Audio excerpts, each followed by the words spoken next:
Ya estamos de regreso aquí en Los Periodistas y pues sin más, este fin de semana se presentó en la Feria del Libro del Zócalo, estuvo Juan Carlos Monedero, fundador de Podemos, pues un crítico obviamente de las ultraderechas y un crítico también de lo que ha estado pasando últimamente en España, la presencia, diría yo, tóxica, a mí en lo personal me parece tóxica, la presencia de Felipe González en la vida pública ha venido deconstruyendo lo que en algún momento pudo haber construido como presidente español, pues de entrada asesor de las eléctricas que ahora tienen sometido a los españoles. Bueno, le damos, creo que ya lo tenemos aquí con nosotros, le damos la bienvenida a Juan Carlos Monedero y le agradecemos que nos acompañe esta tarde aquí en Los Periodistas. Muchísimas gracias, Juan Carlos. Gracias por estar aquí. Un placer estar con vosotros. Muchísimas gracias, Juan Carlos Monedero, fundador de Podemos. Y, bueno, no le es para nada ajeno México. Ha impartido cátedra en México hace ya algunos años. Conoce la realidad mexicana, Juan Carlos Monedero. Yo le preguntaría primero, bueno, en España está en ascenso vertiginoso, ciertamente, Vox, el partido de Santiago Abascal, que hace unas pocas semanas vino a México y levantó una polvareda. Pero lo grave no es eso. Lo grave o lo delicado o lo relevante es que en México hay un embrión, hay un proyecto de crear Vox en México. Y yo al respecto le preguntaría, ¿qué alerta a los mexicanos sobre un proyecto como Vox México, Juan Carlos Monedero?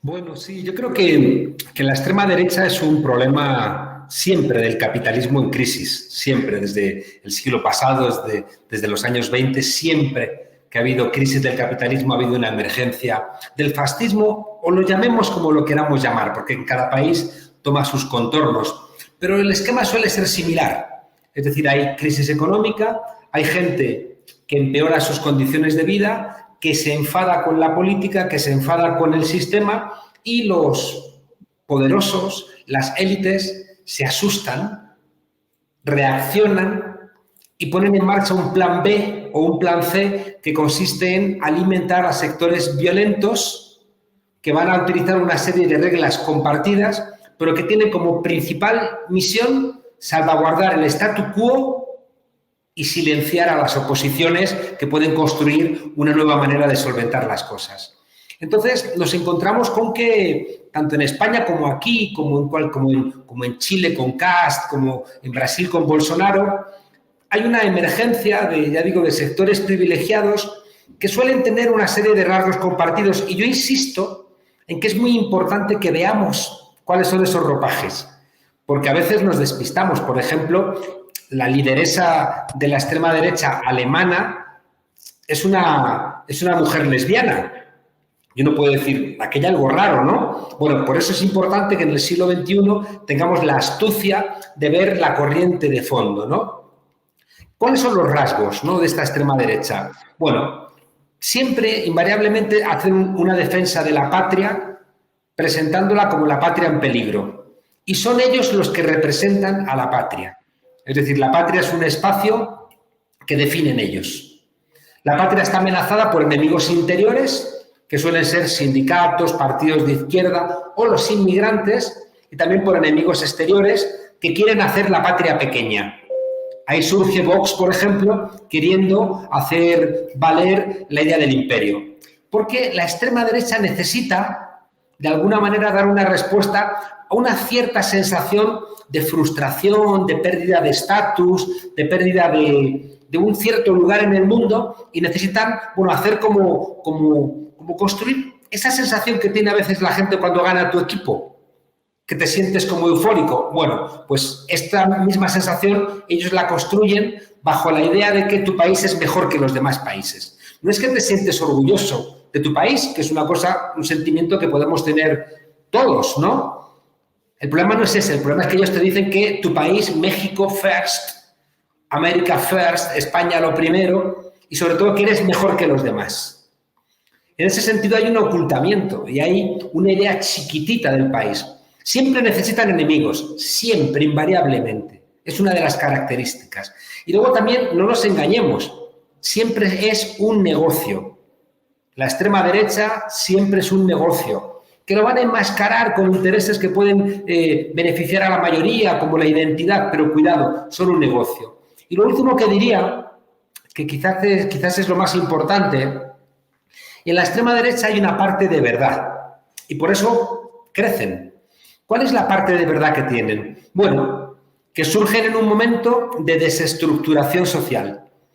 La crisis de 2008, igual que la crisis de 1973, igual que la crisis de 1929, igual que la crisis de 1870, son crisis que, ya digo, generan una ruptura de los vínculos sociales, generan un empobrecimiento de la ciudadanía, generan también respuestas que rompen el statu quo, generan miedo ante la incertidumbre. Y cuidado, ahí viene la extrema derecha a restituir los vínculos que ellos mismos han roto. Más concreto y más claro. La globalización neoliberal que la trajeron ellos, porque ellos ahora en España se presentan como Vox, pero han estado viviendo toda la vida en el Partido Popular. Igual que aquí puede emerger una extrema derecha, pero han estado viviendo toda la vida en el PAN e incluso en el PRI. Es decir, siempre las extremas derechas han estado conviviendo en los partidos de la derecha tradicional. Y surge un acontecimiento, que es donde ustedes creo que tienen que estar atentos, surge un acontecimiento que van a aprovechar para presentarse como los salvadores de la patria en peligro. En España, el independentismo catalán. En Hungría, las migraciones de la guerra de Siria. En Estados Unidos, las migraciones centroamericanas o la construcción de la migración mexicana. Y entonces, en ese miedo que se construye, esa idea de te voy a dar una identidad, te voy a autorizar a que seas un canalla como yo. Yo soy un político que roba, soy un político violento, soy un político que no respeta nada, soy un político que no tiene empatía, y si me votas, yo te voy a autorizar a que tú seas igual. Y por tanto, en tiempos de crisis, en tiempos de sálvese quien pueda, esta derecha Mad Max ofrece a alguna gente la posibilidad de tirar por la ventana la empatía. Y entonces tenemos el profundo peligro de que, ya digo, gente que se siente frustrada porque ha perdido su estatus económico, gente que no termina de entender que el avance de los derechos de las mujeres significa no precisamente eso, avances de derechos, sino que ellos piensan que están perdiendo derechos, no privilegios. Y por tanto también necesitan que venga la extrema derecha a decirle, cuidado, que las mujeres están quitándote tus derechos, no les está explicando que pierdas tus privilegios. Y decía que la parte de verdad, que les invito a ustedes a que la reflexionen, en sociedades donde cuando teníamos las respuestas nos han cambiado las preguntas, en sociedades con las familias cambiando, con las relaciones entre los hombres y las mujeres cambiando, con una crisis económica donde la robotización de la economía está haciendo que sobremos muchos trabajadores, con un cambio climático que nos llena de miedo, con la irrupción de nuevos hegemones mundiales como China, a la cual se les presenta como el gran peligro. Es decir, en un momento de incertidumbre y de disolución de los lazos, viene la extrema derecha y te dice, tranquilo, yo te voy a dar un modelo de familia, te voy a dar una religión, te voy a dar una identidad nacional y te voy a justificar un modelo de propiedad. Es verdad que todo es autoritario. El modelo de familia que te ofrezco, las mujeres no tienen derechos, los hijos no tienen derechos, pero es el orden natural de toda la vida. Te voy a ofrecer una religión, pero ya no es la religión de la teología de la liberación, de la emancipación, de la resurrección, del amaos los unos a los otros, no. Es una religión del odio, es una religión del sufrimiento en la cruz, es una religión del susto y la amenaza para hacer caja, que estos que están siempre planteando, sea el yunque, o sea la extrema derecha católica, o sea la extrema derecha neopentecostal, son negocios. Te voy a ofrecer una identidad nacional, que para que tú seas un buen mexicano vas a tener que odiar a los malos mexicanos, como por ejemplo a los periodistas de este programa que se atreven, ¿no?, a hacer programas críticos y que se atreven, ¿no?, a señalar a la gente del yunque como malos mexicanos. No, porque la identidad mexicana les pertenece a ellos porque ellos nunca han sobrado en ningún lado. Y todo esto al servicio de una idea de propiedad autoritaria. Una idea de propiedad donde a quien Dios se la dé, San Pedro se la bendiga. Es decir, una idea de propiedad donde lo que tengo es mío. Y si tú no tienes es porque Dios no quiere que tú lo tengas. Al final tenemos un escenario donde la gente frustrada, la gente con miedo, se les autoriza a no tener empatía, van a odiar a las mujeres, van a odiar a los inmigrantes, van a odiar a la gente de izquierda, van a odiar a los periodistas críticos, mientras que ellos, ya digo, van construyendo una suerte de manada, de reducto autorreferenciado, que cuando surge un acontecimiento que les refuerza, rompen nuestras democracias.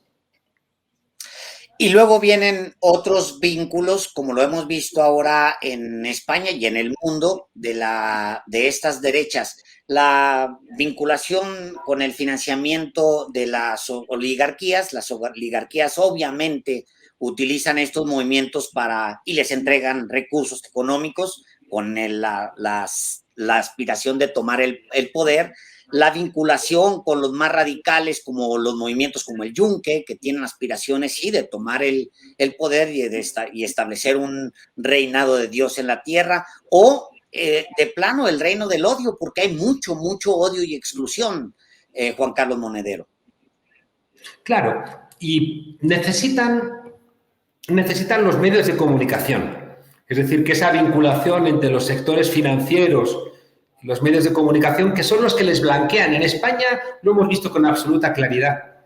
Programas de prime time, el programa de Ana Rosa Quintana, el programa de Susana Griso, la COPE, que es la conferencia episcopal, es la televisión y la radio de los obispos, ¿no?, blanqueando a la extrema derecha, blanqueando al franquismo, blanqueando a los nietos de Franco, presentándolos como gente normal, haciéndoles entrevistas, preguntándoles por los niños, por los árboles, por el frescor de la primavera, ¿no?, sin sacarles las contradicciones, porque consideran, como decía antes, que ellos tienen derecho a estar ahí porque son el plan B del capitalismo en crisis. Y si surgen fuerzas políticas indignadas, si surgen fuerzas políticas que quieren hacer una transformación como la que ustedes están teniendo lugar aquí viviendo en México, ¿no?, esa cuarta transformación, ellos dicen, nosotros también tenemos derecho a hacer nuestro plan. Claro, el problema es que su plan siempre es reactivo. Y fíjense ustedes que sus propuestas son idiotas. Son propuestas de una simpleza, ¿no? Te dicen que, no sé, que tenga soberanía energética es socialismo o es comunismo, ¿no? Y que eso se solventa, ¿qué?, rezando. No, sus propuestas, ya digo, no tienen ningún tipo de sustento, son incapaces de debatir, entonces tienen que apelar solamente a la emocionalidad y pretenden que odiando o señalando enemigos, ¿no?, o generando una suerte de cacofonía con mucho ruido, se van a ahorrar tener que explicar las cosas.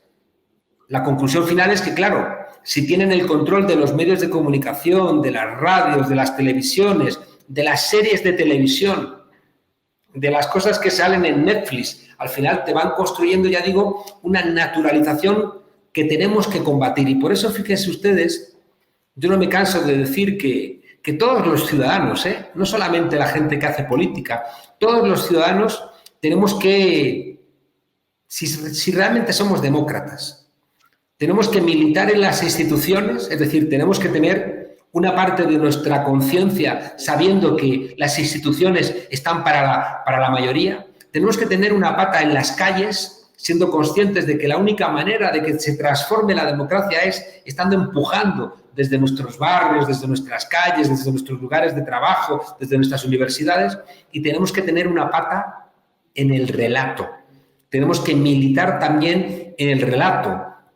Su programa es un ejemplo de esto, ¿no? Su programa es un ejemplo que, bueno, pues van a hacer todo lo posible para que ustedes no estén en las grandes televisiones, pero que qué curioso es que cuando ustedes ofrecen un producto que no trata a la ciudadanía como menor de edad, la ciudadanía responde diciendo, es verdad.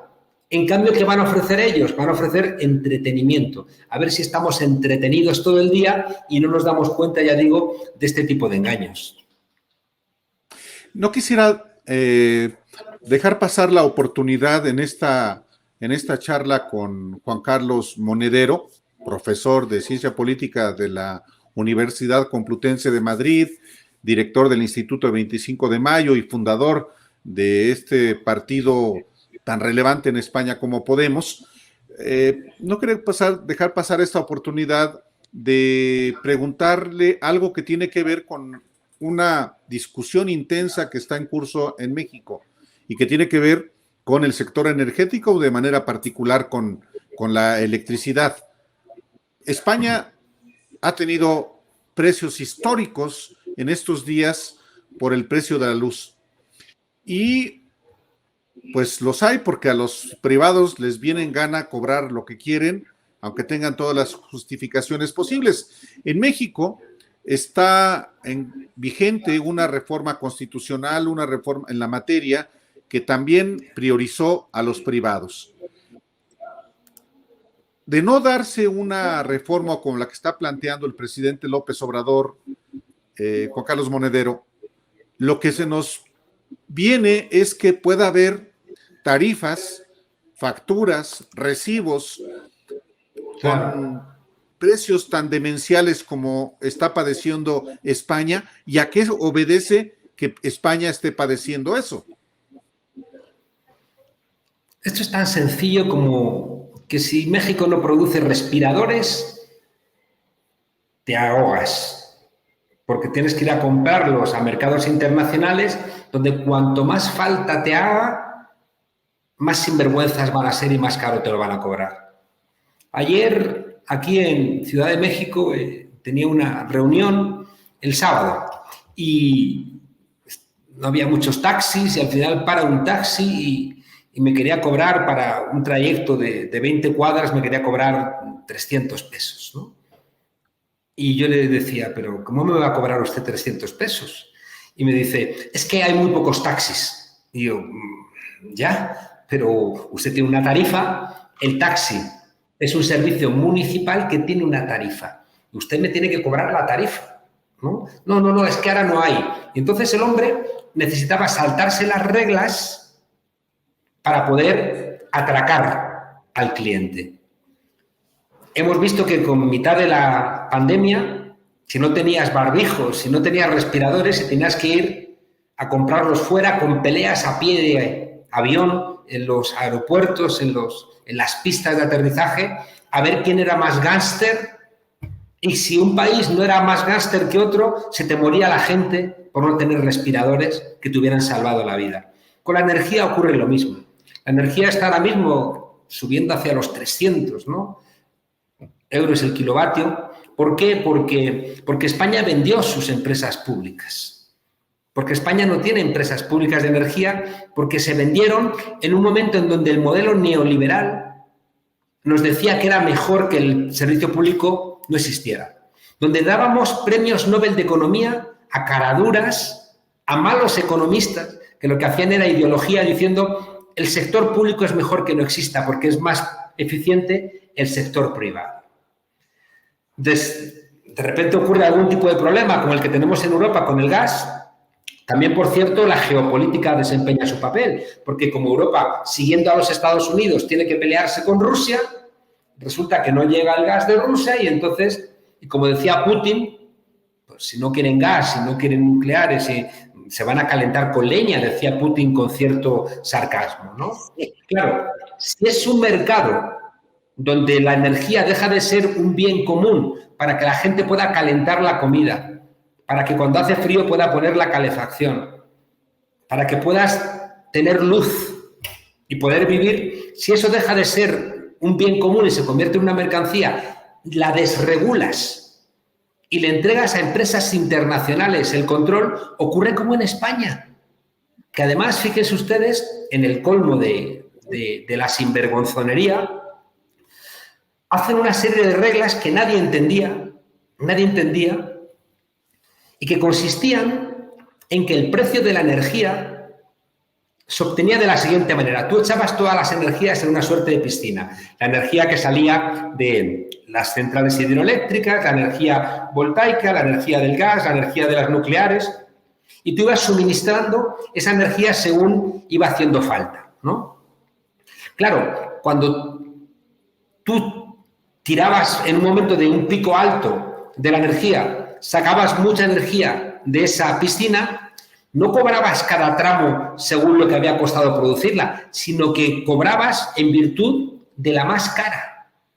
De manera que resulta que nos encontramos con que nos estaban cobrando al precio de la energía producida por el gas, que era la más cara, toda la energía que estábamos consumiendo que venía de las centrales hidroeléctricas. Es lo que se llamaban los beneficios caídos del cielo que se estaban llevando las empresas hidroeléctricas. Pero no solamente eso, sino que han sido tan sinvergüenzas que para producir más energía de la barata, porque nos la estaban vendiendo al precio del gas, han vaciado los embalses. Han dejado zonas de España sin agua para producir mucha energía de esa barata hidroeléctrica porque tenían que aprovechar el momento porque nos la estaban cobrando con gas. En un país decente esto es para encarcelar a los sinvergüenzas responsables de ese comportamiento. Pero te van a decir, es el mercado, es el mercado. No quieras intervenir en el mercado porque entonces distorsionas la economía, ¿no? Los países europeos que tienen empresas públicas de energía. En un momento en el que en el que lo que más queremos en el planeta es tener presas llenas de agua, estos privados las vaciaban para generar energía y luego se las vaciaban a la gente, se las están vaciando en España a la gente para generar energía que luego le venden cara a la misma gente a la que les dejaron sin agua. Alejandro, y eso lo hace Iberdrola con los españoles. Imagínate cuando están en otros países.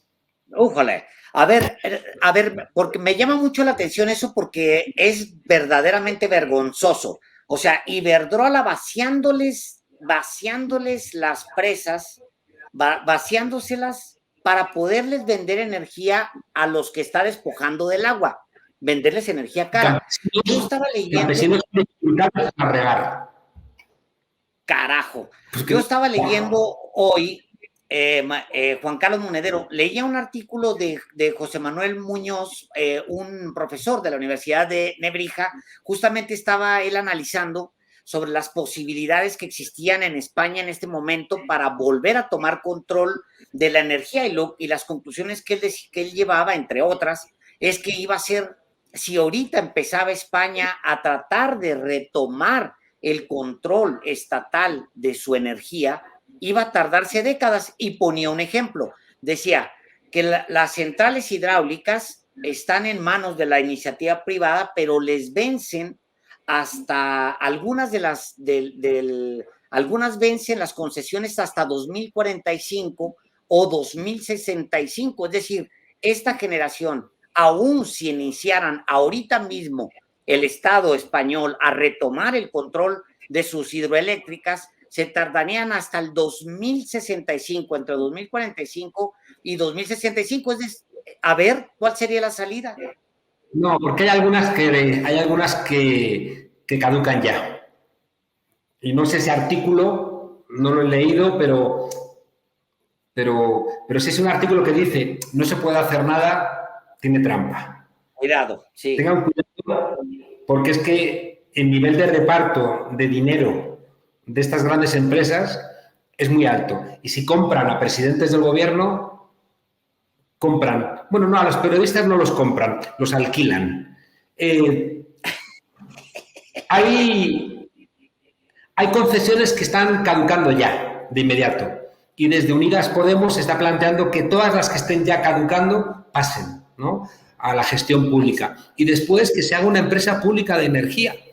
Es decir, que España, el gobierno tiene el control también de las cuencas hidrográficas. Y después hay un artículo en la Constitución española, que es el 128, que dice que toda la riqueza en España, sea cual fuere su titularidad, pública o privada, está sometida al interés general. Y si resulta que los intereses de unas empresas van a hacer que mi pueblo pase penalidades, no. Tengo una herramienta constitucional para expropiar esas empresas. y se expropian. Y se les pagará el precio que corresponda y salimos de un problema. Lo que no puede ser es que justo cuando más necesidad tenemos de la luz, porque empieza el frío, nos la quieran cobrar más cara, porque hemos tenido que echar mano de un nuevo concepto, que es el de pobreza energética. Es que en mi país, que es la cuarta economía del euro, hay pobres energéticos que no pueden calentarse en invierno. Hay abuelos que no se pueden bañar con agua caliente. Hay gente, familias que no pueden bañar a los niños con agua caliente, porque las empresas han ganado el año pasado más de 5.000 millones. Más de 5.000 millones de euros. No puede ser. Es que es de caradura. O sea, todo el mundo, por culpa de la COVID-19, apretándose el cinturón, pasando penalidades, y estas empresas enriqueciéndose sobre las necesidades del pueblo. No, hombre, no. Eso, pero hay por otro eso tema, nos echamos a... hay otro tema, Juan Carlos Monedero. Hay otro tema que tú ya abordaste y es el tema de las puertas giratorias, de cómo, claro, sí, a los periodistas no se les compra, se les alquila, correcto. Eso en México es moneda corriente. Sí, pero aquí, en el caso de México, un ex titular del Ejecutivo, que se ostentó como presidente de México, Felipe Calderón, trabajando para Iberdrola, una ex ministra de Energía trabajando para Iberdrola. Pero en España, casi 30 trabajando, sí. Claro. Casi 30 exaltos cargos, incluidos 2 presidentes de gobierno. Felipe González, que por cierto, antes me acordaba porque Felipe González fue el que se inventó las cumbres iberoamericanas, donde una buena parte de los que iban a esas cumbres iberoamericanas están en la cárcel o van a entrar en la cárcel. Ahí va el rey emérito, que está huido en Dubái. Ahí estaba Carlos Salinas de Gortari, Color de Melo, Carlos Andrés Pérez. Y dices, menuda tropa, ¿no? Menuda tropa, ¿no? Entonces, Felipe González, José María Aznar, Elena Salgado, una buena, casi 26 cargos, altos cargos de gobierno en las eléctricas. ¿Y qué van a hacer? Pues lobby a los que les están pagando a lo mejor 300.000 euros al año, 200.000 euros al año. Entonces, pues claro, descuelgas el teléfono y dices, oye, mira, no hagáis esta ley o a ver si podemos buscar una solución. Entonces, cara duras. Encuentro complicada también la política española porque, pues, por ejemplo, Madrid, que siempre lo he visto tan progre, ahora en manos de la derecha, por ejemplo, me llama mucho la atención. Y cuando hablamos de expropiar es porque porque es unánime, es decir, porque la gente está contigo y demás, y ahora hay un crecimiento de las derechas. Me llama mucho la atención el tema Madrid, pero no es lo único que me llama la atención. También el tema de que Vox tenga eco en esa sociedad me hace mucho ruido como para que se alcance algo de corto plazo. Es más, el invierno es ahora mismo. Sí, si uno lee, porque yo he leído mucho sobre la emergencia del fascismo, ¿no? En los años 20 y en los años 30, es muy fascinante porque encuentras cosas muy parecidas, ¿no? Sociedades desestructuradas, sociedades que salen de una guerra, sociedades que tienen que pagar reparaciones de guerra muy altas, sociedades que viven miedos y amenazas, ¿no? Que construyen los dispositivos culturales. Se parece mucho a lo que encontramos hoy en día, ¿no? Decía antes que es verdad que la familia está sufriendo transformaciones y tú puedes hacer, como plantean las feministas, una familia basada en el amor, en la igualdad entre hombres y mujeres, con los hijos con derechos, o una familia autoritaria. Tú puedes ofrecer una religión que te conforte, que te cuide, o puedes ofrecer una religión que te dé, sobre la base del miedo, algún tipo de seguridad. Tú puedes ofrecer una idea de nación, como dicen las feministas, que te cuide, que te atienda, que te eduque, que te conforte, que te socorra, o puedes hacer una idea de nación también como un padre, ¿no?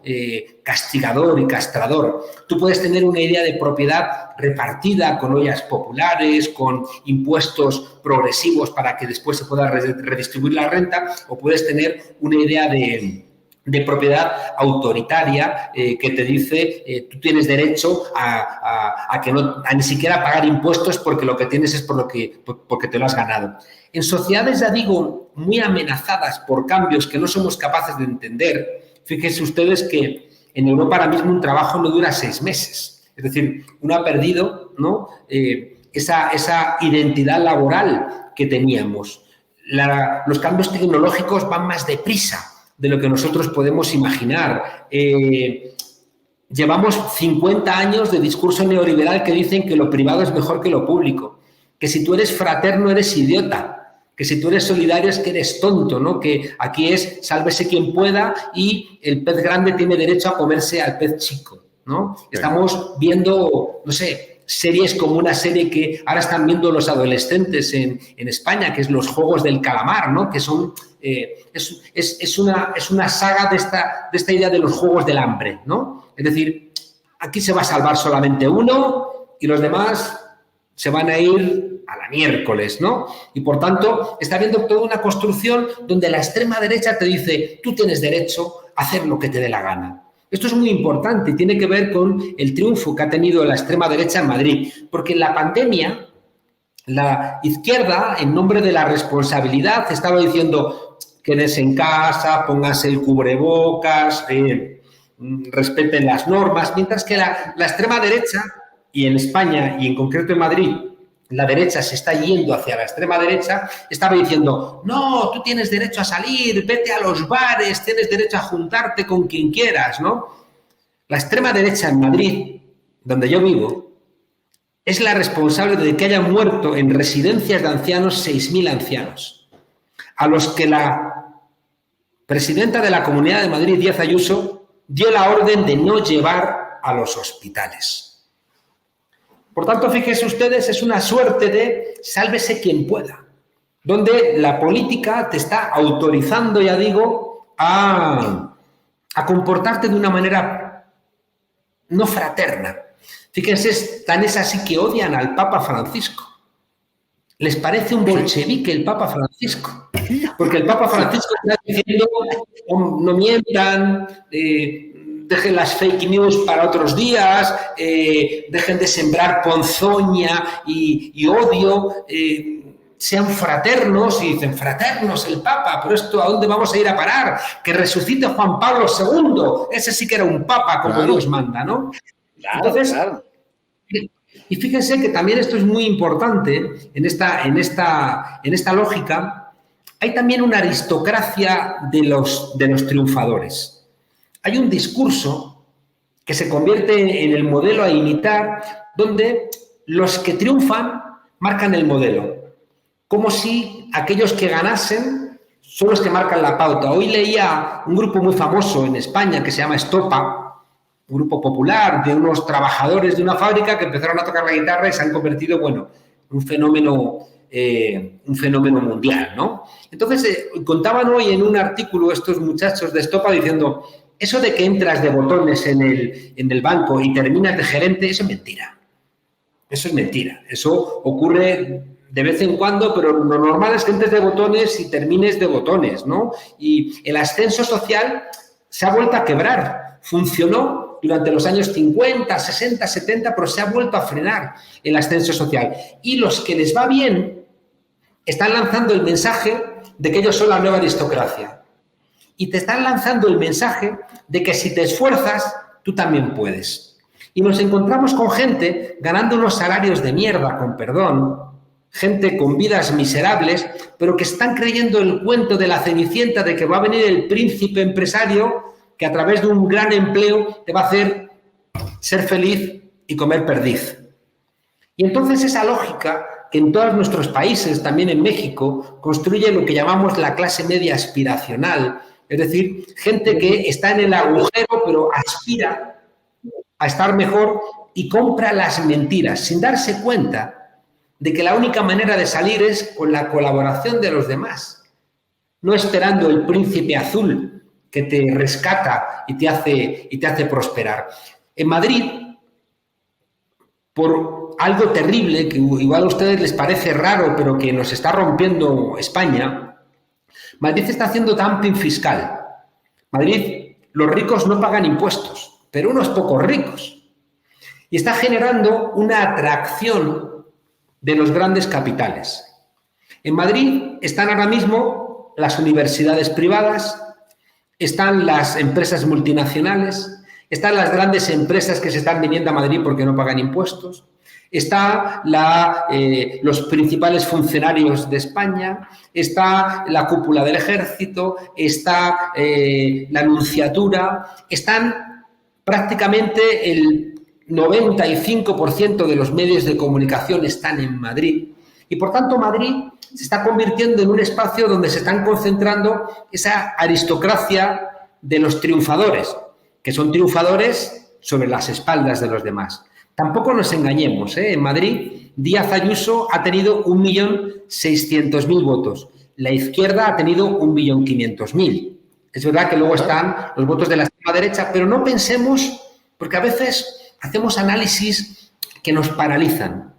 Hitler sacó 11,5 millones de votos, la izquierda 13,5 millones. Pero la izquierda cometió el error de ir separada. Una de las cosas que yo me he encontrado aquí en México, que me he contado en Argentina y que estamos ahora construyendo en España, es que si vas separado, al final os van a ahorcar juntos. Es decir, que las fuerzas progresistas tienen que sumar, porque si te enfadas, y seguramente que siempre tenemos profundísimas razones para enfadarnos, pero al final, si hacemos como en la vida de Brian, que aquí está el Frente de Liberación Judaica, aquí el Frente Judaico de Liberación, aquí el Frente por una Judea libre, viene la derecha con un 20% de los votos y te arrasa. Y todo lo que tú has tardado en construir 12 años, 18 años, te lo desmantelan en uno. Porque López Obrador o Pedro Sánchez en España junto con Iglesias y ahora con Yone Belarra encuentran un Estado que heredan. Ganan el gobierno, no ganan el poder.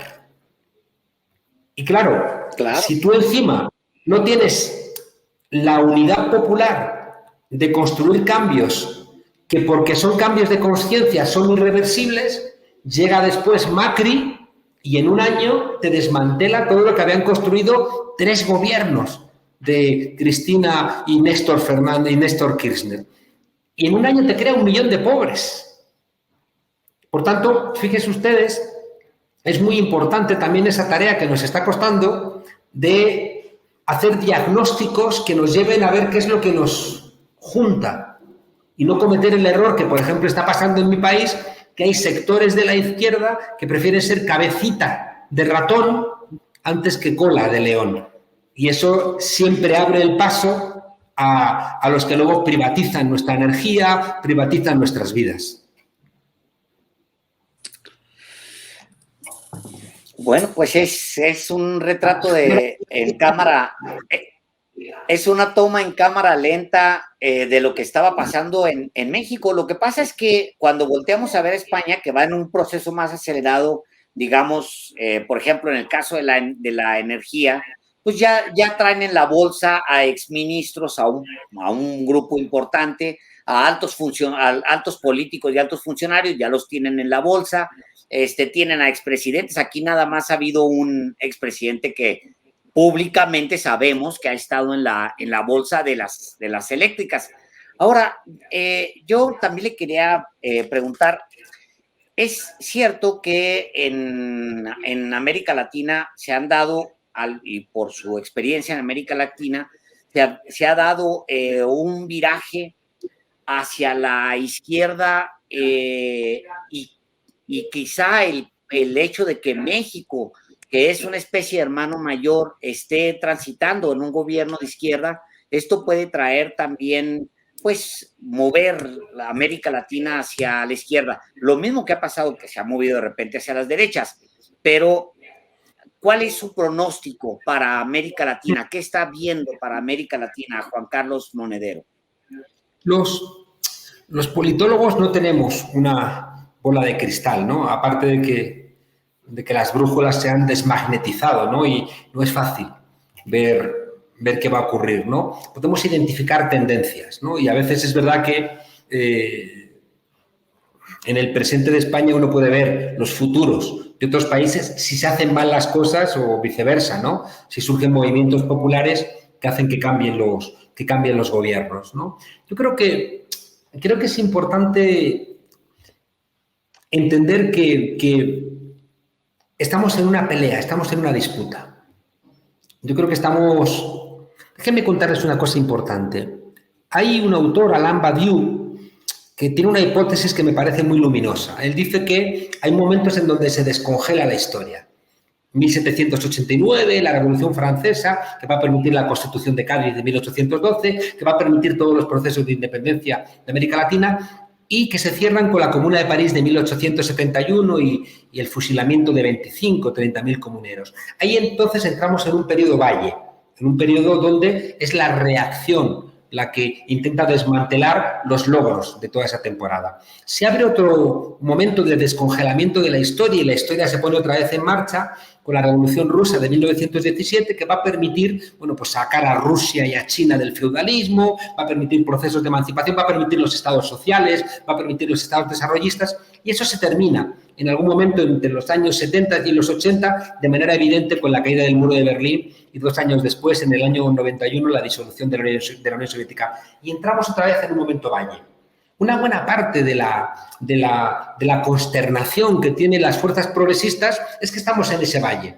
Sabemos lo que no queremos, pero todavía no sabemos lo que queremos, porque necesita que surja un nuevo sujeto, que seguramente va a ser el feminismo, las mujeres conscientes, va a surgir también un sujeto vinculado al cambio climático, pero todavía se está articulando. Seguimos teniendo la herramienta de los estados nacionales, pero cada vez tienen menos fuerza. Seguimos necesitando a los partidos políticos, pero los partidos políticos ya no terminan de gustarnos. Estamos en un momento, ya digo, de cierta confusión. Y en esa confusión, la derecha y la extrema derecha reacciona, se arma, alimenta a la extrema derecha y está dispuesta a mandar sus misiles, sus balas y su fuerza para que ni siquiera podamos permitirnos el no aceptar determinadas cuestiones. Por tanto, tenemos ahora mismo una confrontación donde no sabemos qué va a pasar.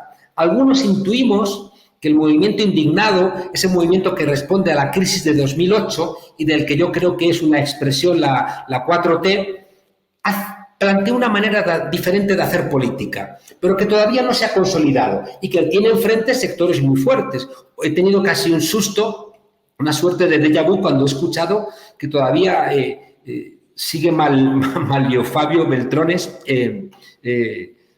operando por ahí, que está en contra de la reforma energética, ¿no? Y sí, por supuesto.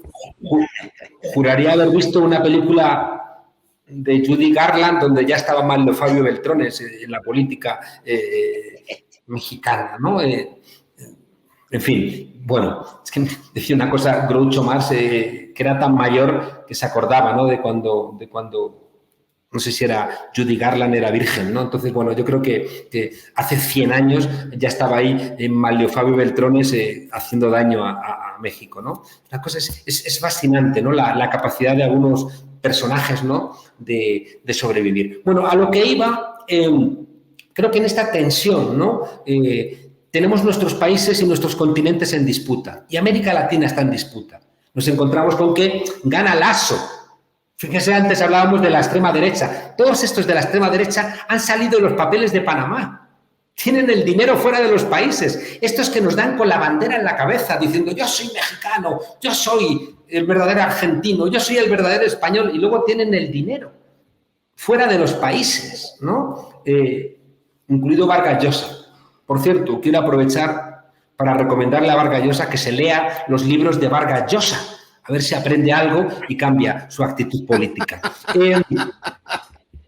Decía que en este momento de disputa, ¿no? entre la reacción y la posibilidad de inventarnos algo, tenemos, bueno, pues pérdidas como la de Ecuador, ¿no? Donde por un pequeño porcentaje se perdió, pero tenemos también momentos luminosos, ¿no? Como la recuperación en la Bolivia, que habían dado un golpe de Estado apoyados por la extrema derecha. Vox fue a apoyar el golpe de Estado a Bolivia y a Yanín Áñez, a la que ahora han presionado a ver si le dan el premio Sájarov a una tipa que ha dado un golpe de Estado, en donde se ha asesinado a gente, le quieren dar el premio a la libertad.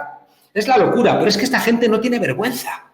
O sea, la extrema derecha no tiene vergüenza Ya le digo, porque hablan en nombre de nuestras patrias, pero tienen la plata fuera, tienen el dinero fuera, ¿no? Entonces, tenemos el caso de Chile, que ha logrado revertir la constitución heredada de Pinochet, tenemos el caso de México, tenemos el caso de Argentina, vemos como en Colombia, ¿no?, está emergiendo con muchísima fuerza Gustavo Petro y María José Pizarro. Vemos que el Grupo de Lima, que tenía como objetivo acabar con Venezuela, perdón por citar a Venezuela, el Grupo de Lima, que tenía como un único objetivo, ¿no?, tumbar a Nicolás Maduro, ya no puede llamarse ni Grupo de Lima porque han perdido Perú, ¿no? Entonces, estamos en esa tensión, ¿no?, donde no sabemos qué puede ocurrir. Pero, cuidado, yo soy un pesimista esperanzado, porque si solamente eres un pesimista, ya te han derrotado, ¿no? Uno tiene que tener, como decía Pessoa, ¿no?, y si ya no puedo creer que nada sea verdadero, ¿por qué sigue viniendo la luz de la luna a batir la hierba, ¿no? O sea, siempre hay un elemento de belleza, ¿no?, en mitad de este páramo, de este vertedero, que nos hace tener optimismo. Y ahí aparece México en la actualidad. Este López Obrador, que da un discurso en el natalicio de Bolívar, diciendo: el continente tiene que unirse. Entendiendo, fíjense ustedes, que esa frase que tanto repetía, la mejor política exterior es la política interior, no era una frase verdadera.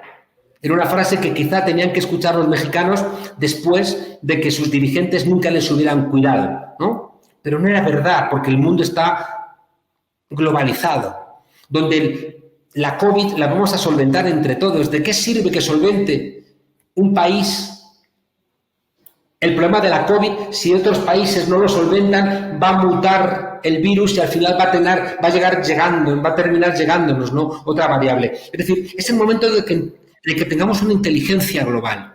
Cuando en ese discurso, ¿no?, del natalicio de Bolívar, cuando López Obrador invita a Díaz-Canel y dice: miren, aquí no se trata de que nos guste más o nos guste menos el régimen cubano. Aquí lo que está claro es que Cuba ha sido la dignidad de este continente, porque es una isla chiquita. Y a este gigantón, a este matón que ha invadido 50 veces América Latina, no ha podido invadir Cuba. Y por tanto a Cuba se la respeta en nombre de la dignidad. O este López Obrador, que dice que hay que construir una unidad latinoamericana donde ningún país sea lacayo, señalando a la OEA como responsables del golpismo, por ejemplo, en Bolivia, planteando que hace falta una Unión Europea, una Unión Americana, ¿no?, en este caso con su propia lógica, con sus propias especificidades. Creo que, y esto me consta porque viajo mucho por América Latina, ha devuelto a México al continente latinoamericano y les ha dado una inyección de dignidad, porque ya la gente no se siente sola. Ustedes no se imaginan la falta que hacía México en América Latina, la esperanza que siempre ha sido México para la gente que peleaba por democracia en América Latina, y que de repente ahora en Colombia, en Chile, en Argentina, en cualquier lugar del continente digan: México es otra vez ese país hermano que está pensando, sintiendo y doliendo con nosotros.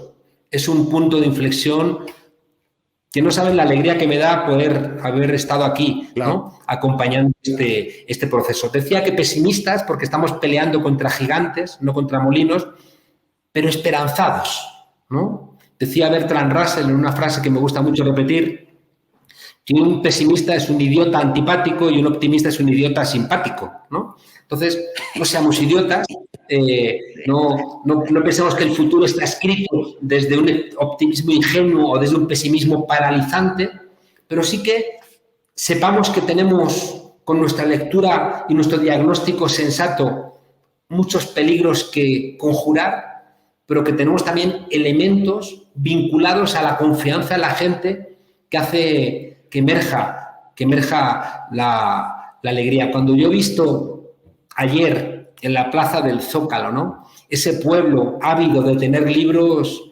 para mí es una maravilla, ¿no? Y no saben la alegría que me da. El jueves voy a estar con Paco Ignacio Taibo y Marina Taibo en un acto de la Brigada para Leer y no saben la alegría que me da sentir al pueblo mexicano un pueblo hermano. Hay muchas cosas pues que quisiéramos todavía preguntar, pero entendemos que pues ya explotamos a Juan Carlos Monedero bastante en este programa, pero queremos invitarlo a una segunda conversación. Se nos queda pendiente hablar, por ejemplo, hoy estaba leyendo la desmitificación del papel de este personaje que llaman Rey en España, en la transición con Adolfo Suárez y demás. Hoy lo estaba leyendo del personaje y me gustaría mucho preguntarle sobre el Rey, o lo que allá llaman Rey, pues, y me gustaría preguntarle sobre eso y un montón de cosas más. Entonces, si el señor Delgado está de acuerdo, que yo creo que sí lo va a estar, pues queremos invitarlo tan pronto como sea posible a que regrese aquí a Los Periodistas.